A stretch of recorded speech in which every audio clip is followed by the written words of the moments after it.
ஒரு காட்டின் நடுவில் ஒரு ஆறு ஒன்று இருந்துச்சு. அந்த ஆற்றில் தண்ணி எப்போதுமே அழகா ரொம்பவே அதிக அளவில் இருந்துச்சு.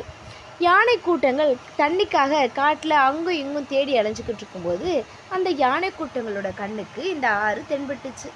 ஆற்றுல தண்ணி அதிக அளவில் இருக்கிறத பார்த்த அந்த யானைகளுக்கு ரொம்பவே குதூகலமாக ஆயிடுச்சு. உடனே அந்த யானைங்க எல்லாம் அந்த ஆற்றுல இறங்கி தண்ணியை எல்லாம் குடிச்சிட்டு போகாமல் அதை கலங்கடிக்கவும் ஆரம்பிச்சிச்சுங்க. அந்த தண்ணியே சேரும் சகதியாக மாற ஆரம்பிச்சிருச்சு.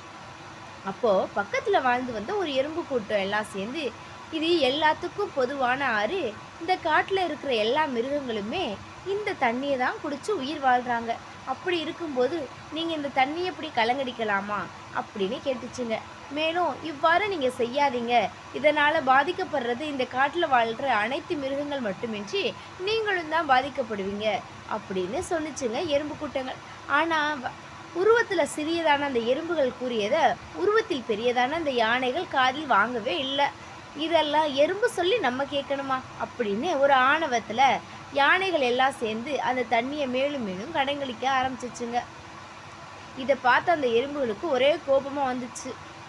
நம்ம இவ்வளோ சொல்லியும் மற்றவங்களுக்கு பயன் தராத அந்த வேலையை இந்த யானை கூட்டங்கள் செஞ்சுக்கிட்டே இருக்குதே, இந்த யானை கூட்டங்களுக்கு கண்டிப்பாக ஒரு பாடம் கற்பிச்சே ஆகணும் அப்படின்னு எறும்புகள் எல்லாமே முடிவு பண்ணிச்சு. மறுநாளும் இந்த யானை கூட்டங்கள் அதோட இருப்பிடங்களில் இருந்து அந்த காட்டில் இருக்க ஆற்றுல இருக்க தண்ணியை குடிக்கிறதுக்காக ஆற்றுக்கு வந்துச்சுங்க.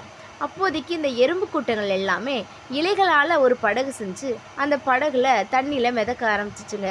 இந்த யானைகள் எல்லாம் ஆற்று தண்ணியில் இறங்கின உடனேயும் எல்லா எறும்புகளும் சேர்ந்து அந்த யானைகளோட துதிக்கை வழியாக அந்த எறும்பு கூட்டங்கள் யானைகளுக்குள்ளே போணுச்சுங்க.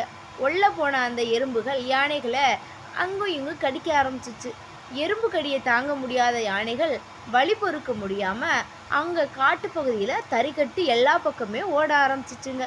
அப்பொழுது தான் சின்ன எறும்புகளை நம்ம உதாசீனப்படுத்தினது தப்புன்னு அந்த யானைகளுக்கு புரிய வந்துச்சு. காட்டோட பொது சொத்து ஆறு, அதை அழுக்காக்குனதுக்கு கலங்கடிச்சதுக்கும் மன்னிப்பு கேட்டதுங்க அந்த யானை கூட்டங்கள் எறும்புகளிடம். இதை கேட்ட அந்த எறும்புகளும் அந்த யானைகளை விட்டுருச்சு. சிறிய உயிரினங்கள் கூட பெரிய உயிரினங்களுக்கு பாடம் கற்பிக்க முடியும் அப்படிங்கிறது தான் இந்த கதையோட நியதி. This video sponsored by Buymote e-shopping app. Buymote e-shopping app is online shopping app. This app is available in Play Store. இந்த ஆப்போட லிங்க்கு என்னோட வீடியோட டிஸ்கிரிப்ஷனில் இருக்குது. உங்களுக்கு வேணும்னா நீங்களும் லிங்க்கை டச் பண்ணுங்கள், ஆப்பை இன்ஸ்டால் பண்ணுங்கள், பொருட்களை பர்ச்சேஸ் பண்ணுங்கள். ஹாப்பியாக இருங்க. தேங்க்யூ.